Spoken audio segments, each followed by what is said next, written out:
Penetapan tersangka Sekjen PDI Perjuangan Hasto Kristianto menambah jumlah orang yang terlibat dalam kasus suap Harun Masiku. Diduga memiliki peran sebagai pemberi suap, Hasto Kristianto ditetapkan sebagai tersangka kelima.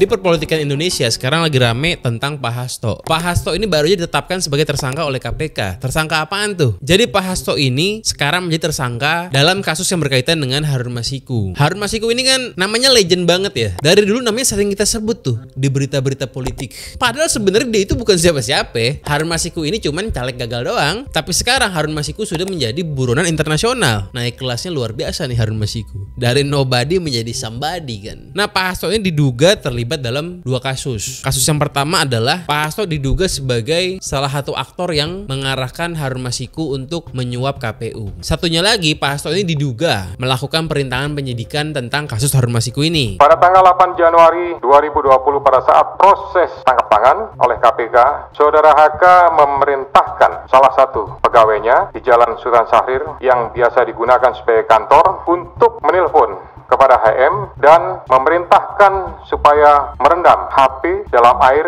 dan segera melarikan diri. Ini baru dugaan ya, karena baru tersangka. Selama belum menjadi terdakwa, ya berarti belum terbukti, baru dugaan aja. Nah, kasus Harun Masiku ini bermula dari pemilu 2019 di Dapil Sumsel 1. Dari Partai PDI, caleg DPR terpilihnya bernama Nazarudin Kemas. Nah, cuman ternyata Nazarudin Kemas ini meninggal dunia. Nah, kalau ada caleg terpilih yang meninggal dunia, itu peraturannya maka akan terjadi PAW, pergantian antar waktu. Dia akan digantikan oleh caleg di partai tersebut juga yang suaranya itu di bawah dia. Berarti kan Nazarudin ini harusnya digantikan oleh caleg yang suaranya itu nomor 2 di Dapil Sumsel 1 dari PDI. Nah, orang yang peringkat 2 itu namanya Reski Aprilia. Reski Aprilia ini mendapatkan suara 44.000. Nah, singkat cerita ada proses pengarahan yang akan menggantikan Nazarudin yang meninggal ini. Itu bukan Reski yang tadi 44.000 suaranya, tapi malah ingin diarahkan kepada Harun Masiku yang suaranya itu cuma 5.000 doang. Jadi kan jauh, Harun Masiku suaranya 5.000, Reski 44.000. Lazimnya yang menggantikan itu harusnya urutan kedua. Harun Masiku tuh di dapilnya di partai itu suaranya itu cuma urutan 6. Akhirnya Harun Masiku ini nyuap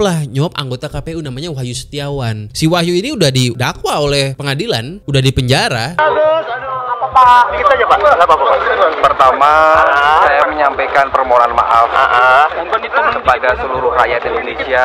Dia tinggal Harun Masikunya aja yang belum. Ya akhirnya karena jadi masalah hukum yang heboh ya, Harun Masiku ini kabur lah ke luar negeri. Dia udah kayak Jason Bourne nih, kaburnya nggak ketahuan kemana. Padahal udah jadi buruan Interpol. Nah, setelah sekian lama bebelit-belit ini kasusnya, baru sekarang di 2024 Hasto jadi tersangka. Ya kata KPK ini baru sekarang menjadi tersangka karena buktinya baru kekumpul. Dulu-dulu belum kekumpul, makanya belum disangkakan. Nah, masalahnya ini Pak Hasto sekarang begitu jadi tersangka, dia itu selalu bilang ini politisasi hukum, ini kriminalisasi. Kenapa? Karena kita sekarang oposisi. Apalagi ini kan jadi tersangka setelah mecat Mulyono. Begitu Mulyono dipecat, tiba-tiba kalau jadi tersangka di malam Natal pula. Dari menjadikan Sekjen DPP PDI Perjuangan sebagai tersangka adalah motif politik, terutama karena Sekjen DPP PDI Perjuangan tegas menyatakan sikap-sikap politik partai menentang upaya-upaya yang merusak demokrasi, konstitusi, juga terhadap cawe-cawe penyalahgunaan kekuasaan atau abuse of power di penghujung kekuasaan mantan Presiden Joko Widodo. Bahkan sikap tegas ini baru terjadi minggu lalu ketika partai mengambil sikap yang tegas dengan memecat 3 kader yang dinilai telah merusak demokrasi dan konstitusi. Jadi sekarang yang lagi ramai itu adalah narasi bahwa ini Hasto, Sekjen PDI, dikriminalisasi, dipolitisasi oleh KPK. Ya karena kan KPK sekarang ini tuh kepengurusannya dipilih oleh Jokowi, dipilih sebelum Prabowo jadi presiden, makanya ada dugaan bahwa ini digerakkan oleh Jokowi. Begitulah kurang lebih alur logikanya. Cuman masalahnya gue itu bosen banget mendengar narasi kriminalisasi ini. Karena ini bukan baru pertama ada orang yang kebetulan oposisi menggaung-gaungkan politisasi, kriminalisasi. Ini bukan barang baru. Dari dulu juga begitu. Dulu zamannya Gerindra jadi oposisi juga begitu. Zamannya Demokrat jadi oposisi juga begitu. Nah dulu nih ya pernah ada Andi Arief orang Demokrat kena kasus. Nah Andi Arief ini bilang bahwa ini kriminalisasi. Nah PDI yang waktu itu dia berkuasa, PDI bilang, jangan dikit-dikit kriminalisasi. ini kan kasus hukum, jalanin aja. Nah dulu PDI bilang kayak begitu karena dia penguasa. Sekarang begitu ini PDI bukan penguasa, jadi oposisi kebetulan, dan dia kena kasus hukum nih sekjennya, sekarang dia bilang narasi politisasi. Bagaimana? Lah dulu lu bilang jangan dikit-dikit bilang politisasi, kok sekarang bilang begitu? Dan keseluruhan proses ini sangat kental aroma politisasi hukum dan kriminalisasi. Ya sebenarnya semua hampir sama aja. Fadlizon yang dulunya gencar banget nyerang Jokowi, begitu Prabowo gabung ke pemerintahan, Fadlizon diam. Sekarang begitu Fadlizon jadi Menteri Kebudayaan nih, ada orang ngelukis yang lukisannya itu diduga mengarah kepada mantan presiden.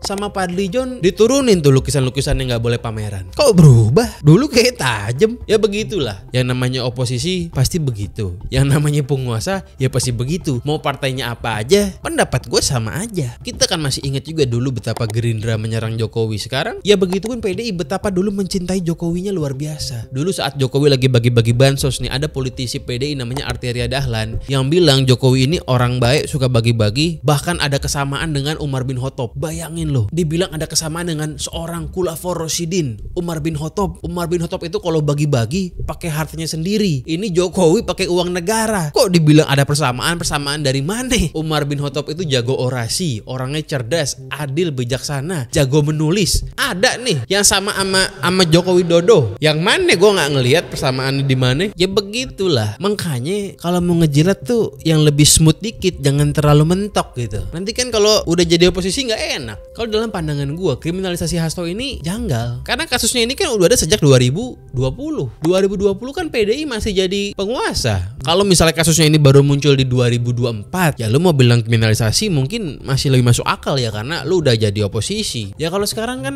ini kasus lama yang udah ada sejak zaman dulu sejak zaman lu masih mencintai Jokowi, masih jadi penguasa. Ya berarti kan ini masalah time will tell aja. Kasus lama kok, tapi ya patut diapresiasi lah. Pak Hasto ini emang orangnya berani. Ini mentalnya luar biasa, harus gue akui lah. Gue pernah nonton podcast dia sama Koni ya di Akbar Faisal, tuh mantap sih emang sih. Bahkan kemudian saya diancam, informasinya A1 mau dijadikan tersangka untuk kasus yang sangat tidak jelas. Mosok saya hanya menghadapi ancaman aja takut saya bongkar. Dan Pak Hasto kemarin tuh baru rilis video pertama yang dia rilis sejak dia ditetapkan menjadi tersangka. Dan kemarin tuh Guntur Romli di acara Talk Show TV dia bilang Pak Hasto ini udah nge-tag banyak video yang secara berkala akan dirilis satu demi satu. Nah video ini dibilang akan mengemparkan dunia perpolitikan nih. Apakah berkaitan dengan para pejabat? Apakah berkaitan dengan Jokowi juga? Ya gue sebagai orang yang tidak pernah suka Jokowi sejak dulu ya, gue sangat menantikan siapa tahu ada video yang berhubungan dengan Pak Jokowi nih. Kan mantap kita ngelihatnya nanti. Dan yang menarik adalah Mas Hasto sudah membuat puluhan video. Itu adalah yang tadi disampaikan itu yang pertama, akan ada lanjutan puluhan video yang juga di situ akan membongkar dugaan keterlibatan petinggi-petinggi negara kasus korupsi. Dan ini video-video nanti itu kalau diliris akan menggemparkan, akan mengubah peta pemberantasan korupsi, opini publik, dan luar biasa karena yang akan disebut nama-namanya dan bukti-buktinya nanti sungguh mencengangkan. Dan saya sudah menonton beberapa video tersebut dengan bukti-bukti yang sudah ada. Ya kalau bagian itu Pak Hasto gue dukung dah karena Anda pemberani. Tapi kalau soal kriminalisasi, aduh ayolah Bung, ini kan narasi yang sudah basi, sangat basi sekali. Udah kalau kena masalah jalanin aja. Kan dulu partai ente bilang kayak gitu, ya enggak?